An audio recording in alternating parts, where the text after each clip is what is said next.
2% mais de um agricultor familiar, 1% ou 2% mais de um agricultor médio, para chegar aonde, Márcio?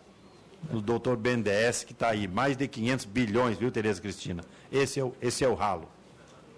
Bom, em seguida eu passo a palavra aqui e agradeço muitíssimo a presença do sistema OCB, o nosso presidente, sempre presente, o Márcio Lopes de Freitas. Vossa Excelência tem aí os 15 minutos para fazer a exposição. Muito obrigado.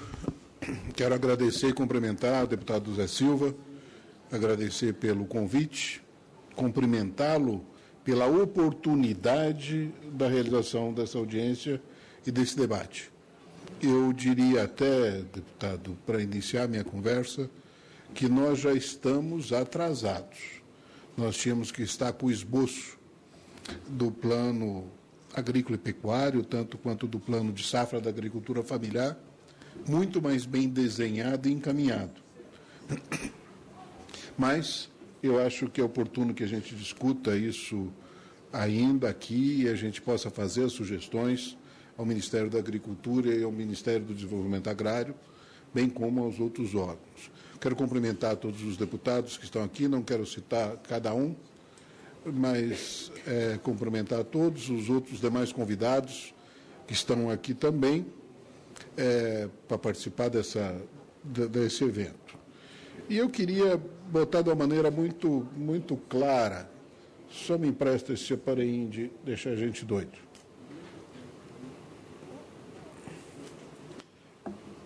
O que é o nosso sistema cooperativista, deputado Zé Silva?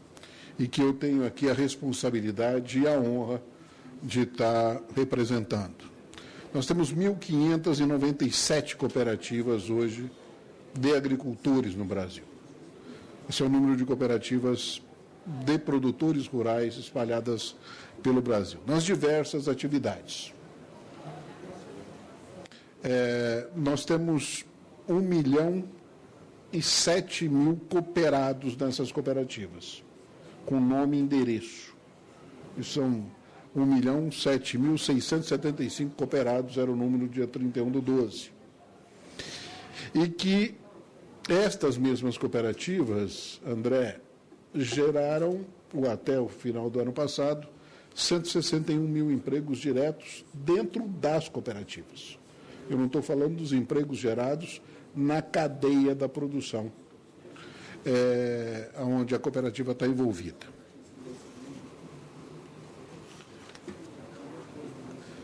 Esses agricultores, segundo o IBGE, o último censo do IBGE, e segundo os dados que nós checamos lá com o MDA, eles representaram 48% da produção agrícola brasileira. Segundo o IBGE, 48% de tudo que se produziu na agropecuária brasileira, em 2014, foi trilhado numa cooperativa agropecuária. Então, as cooperativas, na nossa visão, e eu acho que na realidade, são peças fundamentais da agricultura brasileira. Essas cooperativas geraram um saldo ano passado de 4,8 bilhões de dólares, saldo positivo na balança comercial, só a movimentação de cooperativas, e nós tivemos uma importação significativa de equipamentos, de alguns insumos, e mais ainda, dentro dessas cooperativas, o perfil agrário do nosso agricultor, deputado Zé Silva, 76% hoje são registrados com DAP, são agricultores familiares. E nós já fizemos esse checamento, sabe desse teste que nós fizemos com a MDA. Então, 76% dos agricultores ligados às cooperativas agropecuárias são agricultores familiares. Então, quando a gente vê um número e vê uma cooperativa do porte de uma Coamo, lá em Campo Mourão, em Maringá, com um faturamento de 8 bilhões e 300 milhões por ano, mas a Coamo tem 70% dos seus agricultores familiares. Uma Aurora, em Santa Catarina. Não conversei com o Senise, que está aqui, o presidente da cooperativa, mas tenho certeza que lá em Uberlândia, dos produtores de leite dele, pelo menos 70% são agricultores familiares. Então, o perfil do agricultor ligado à cooperativa é o perfil de agricultor familiar. E o que é interessante, deputado, esses agricultores são os agricultores que conseguem acessar a extensão rural. Como acessam a extensão rural? Ou pela cooperativa ou por outros organismos, na maioria pela cooperativa, eles são mais tecnificados. E é por isso que nós falamos que 1 milhão de associados em cooperativas é o que estão gerando 48% do PIB agrícola brasileiro. Então, as cooperativas hoje são importantes nesse processo. E é em nome dessas cooperativas que eu quero trazer aqui algumas posições que são muito fundamentais para a gente discutir um país agrícola, e um país que vai ser o maior país agrícola do mundo. E como é que nós vamos planejar para chegar nisso? Eu não posso negar que a evolução do processo do crédito rural, dos planos, tanto agrícola e pecuário, quanto o plano de safra da agricultura familiar, tem sido uma constante nos últimos anos. E nós evoluímos muito. E eu tenho aqui que agradecer imensamente essa abertura que tem sido de técnicos fantásticos, secretários fantásticos do Ministério da Agricultura, que os antecederam, André, e técnicos como o Wilson e outros que estão aqui, eu estava vendo o Célio Porto ali no fundo, lá no MDA, pessoas também comprometidas com esse setor e que têm levado um processo de desenvolvimento e uma evolução permanente dos planos nos últimos anos. E as cooperativas não têm do que se queixar desse processo de evolução dos planos. Não só pelo volume de safra, como foi aqui colocado, o volume do recurso. O volume do recurso foi importante esse crescimento, mas a maneira, os detalhes, as linhas que foram sendo criadas e as possibilidades de acessibilidade a esse crédito. Então, sem dúvida nenhuma, é importante esse processo de evolução. A OCB tem tido a oportunidade de participar, pelo menos nos últimos 6 anos, como essa proposta que nós deixamos aqui com vocês, que são propostas claras, discutidas com as nossas cooperativas, do que para nós é fundamental estar presente num plano estratégico da agropecuária brasileira, no todo, incluindo todas essas faixas. Porque para nós, lá na cooperativa, não tem diferença. O Senise, se ele é agricultor familiar ou se ele é um grande produtor, ele é o mesmo cooperado, ele vota do mesmo jeitinho na Assembleia. Não é, Senise? Não podemos negar, a coisa evoluiu em todas as linhas. Tanto no plano do Ministério da Agricultura, quanto no plano de safra, as coisas evoluíram muito. E o que eu venho tratar aqui é desse processo de evolução, deputado Zé Silva, que até agora tem ido muito bem e que nós não podemos permitir. Eu vou fazer um apelo especial aos deputados, aos parceiros. Nós não podemos permitir sonhar que isso ande para trás. Meu avô falava uma questão, deputado Evair, que para trás nem para ganhar impulso. E nós não podemos admitir um passo para trás na evolução do processo de financiamento da safra brasileira. É o único setor que está dando sustentabilidade. O Bruno, outro dia, apresentou um trabalho que o VBC está em torno de 456 bi. Dentro da porteira, a agropecuária brasileira gera 456 bi, João. Vem falar que vai economizar 2 bilhões de reais em equalização,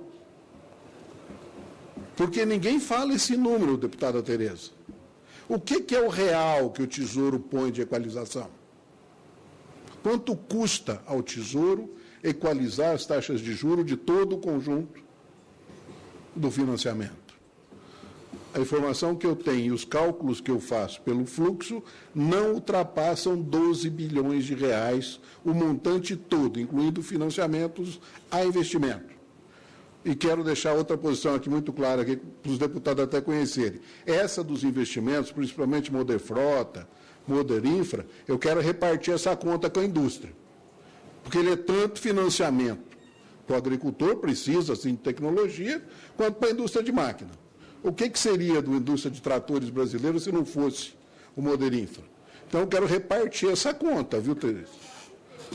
Exatamente. Então, eu acho que nós temos que tratar disso de uma maneira muito clara. 12 bilhões de reais para um setor que gera dentro da porteira 456. Nós não estamos falando, André, do que ele gerou antes da porteira, no planejamento, na pesquisa, no desenvolvimento de insumos, e não estamos falando no que ele gera depois da porteira, na indústria, na logística, na distribuição, no comércio, na exportação, que também está fora dessa conta, senhores. Agora, será que é caro? Será que nós temos que pagar a conta de um ajuste fiscal que não fomos nós que causamos desequilíbrio? Então, André e João Gemin e deputados que estão aqui, vamos fincar o pé nisso. Para trás, nem para ganhar impulso. Não podemos aceitar recuo. O volume de crédito precisa ser ampliado, no mínimo na produtividade, André.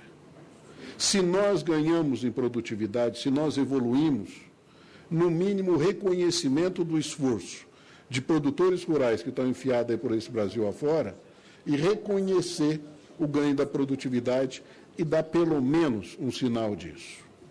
Taxa de juros, difícil de discutir, num ambiente complicado de discutir, mas pelo menos a coerência, e aí eu quero apoiar a posição do André, a coerência da paridade do que subiu a Selic, na pior das hipóteses. Eu acho que nós não deveríamos trabalhar com essa outra hipótese, porque o risco que o Brasil vai correr é muito maior. Então, eu queria deixar essa posição como uma posição fundamental, que eu acho que é fundamental e precisa estar todo mundo amarrado nisso. E eu faço apelo muito a essa casa, porque sei que é a intenção do MDA e sei que é a intenção do Ministério da Agricultura sustentar essas posições. Mas sozinhos, lá no Executivo, eu tenho medo deles virarem comida de onça.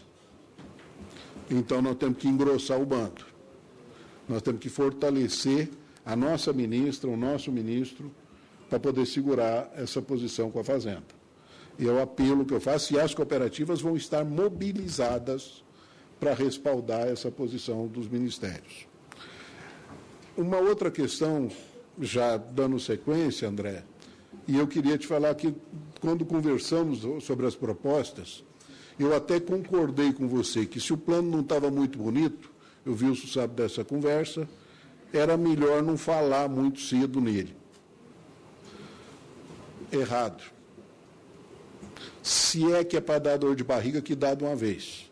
Se é que vai subir a taxa, o mercado precisa conhecer como é que nós vamos trabalhar. Eu mesmo falei para o André que não achava prudente antecipar.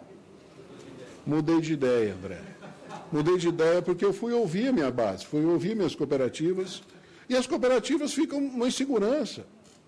Pior do que as cooperativas, os bancos ficam inseguros. E eu estou falando aqui do Banco do Brasil, estou falando do Banco do Nordeste, estou falando dos bancos cooperativos. Desde janeiro não sai um centavo de custeio para ninguém. E eu desafio quem foi que arrumou financiamento novo de janeiro para cá. Por quê? Como é que o cara vai fazer emprestar um dinheiro se ele não sabe quanto é que ele vai ter equalizado? Como é que ele vai praticar a taxa? Como é que ele vai enfiar o pé na peia sem saber como é que vai ser o futuro? O banco, estou falando do banco. Então, o banco não pode operar, e nós temos os bancos cooperativos que eu tenho liberdade de conversar. Então, a insegurança de não saber o que vai acontecer é muito mais grave do que ter algumas coisas definidas. Então, acho que as diretrizes do plano precisam ser antecipadas. Isso é fundamental.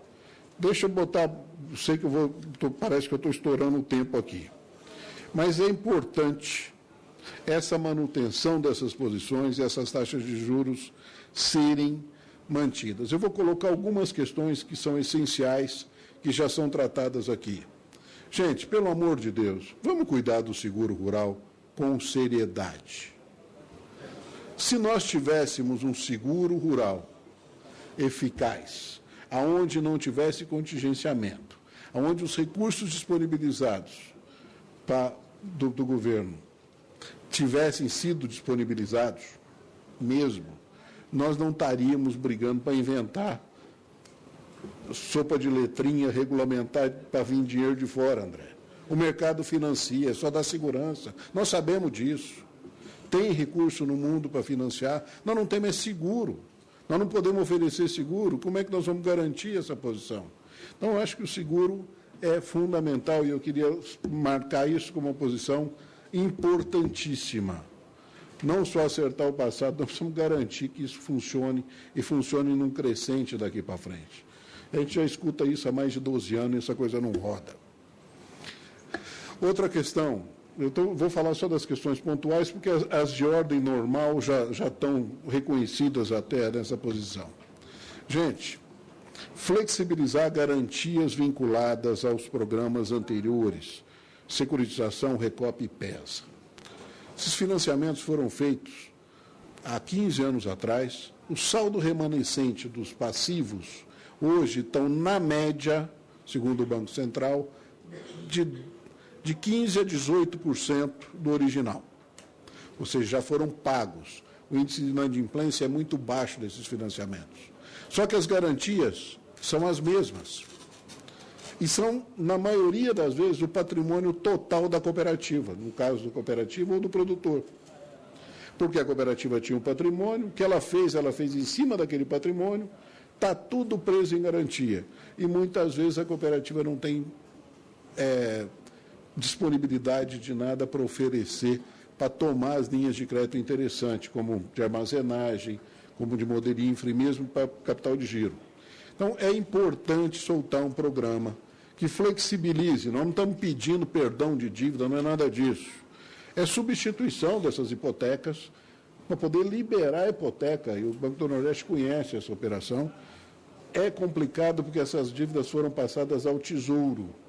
Então, tem que ser regulamentada, essa casa tem que aprovar esse processo.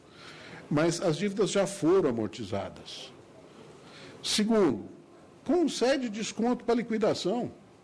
Se está essa pendência, se está no Tesouro, vamos estudar um bônus para liquidação antecipada.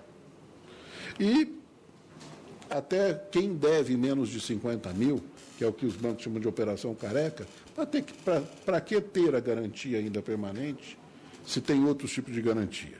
Então, isso é importante para nós, deste processo, para que as coisas possam fluir com um pouco mais facilidade. Utilização do PRONAF, outra coisa que eu queria colocar, o João Luiz conhece isso e sabe dessa discussão.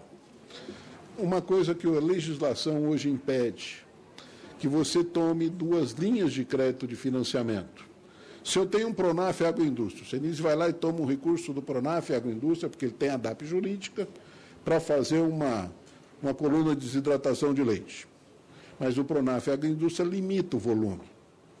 Então, ele vai lá e toma no PRONAF Agroindústria 4% ao ano, mas ele precisa fazer o complemento desse financiamento para poder terminar a obra dele e a indústria dele.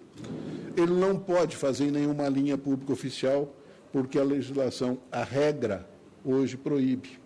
Ele poderia pegar um modelo infra, pegar outra linha de crédito, e não é permitido. Então, nós precisamos alterar isso no crédito rural.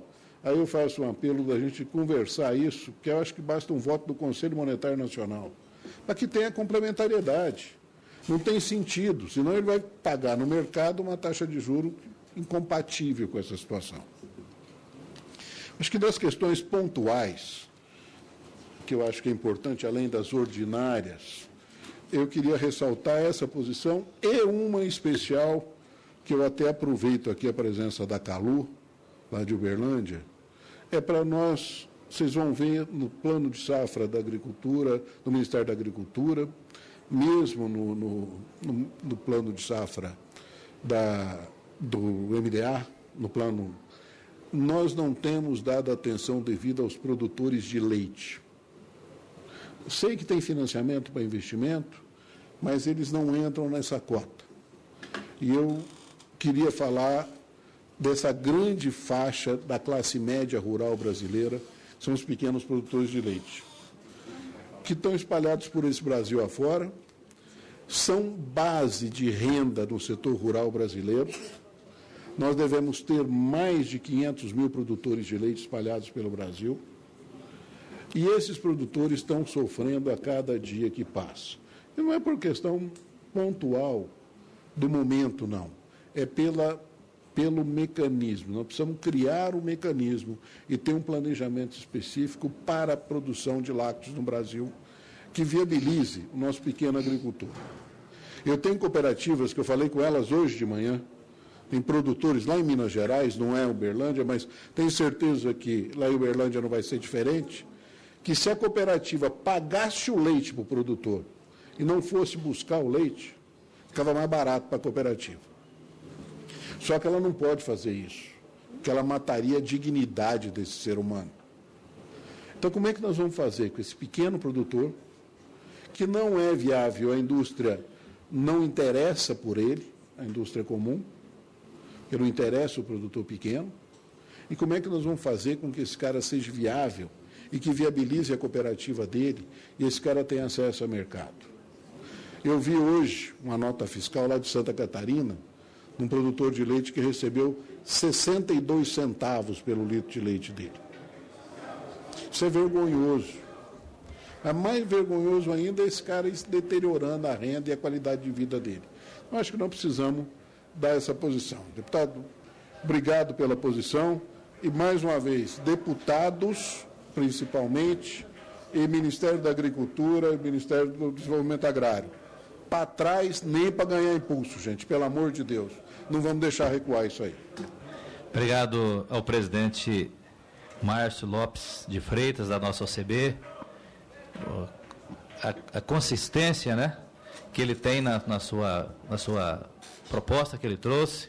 Agradecer aqui a presença dos deputados Dirceu Esperafico e deputado Valtir Colato. Ô Márcio, só para dizer o seguinte, eu tenho falado, uma praga muito cruel na nossa agricultura é a praga da falta do planejamento, que resulta em todas essas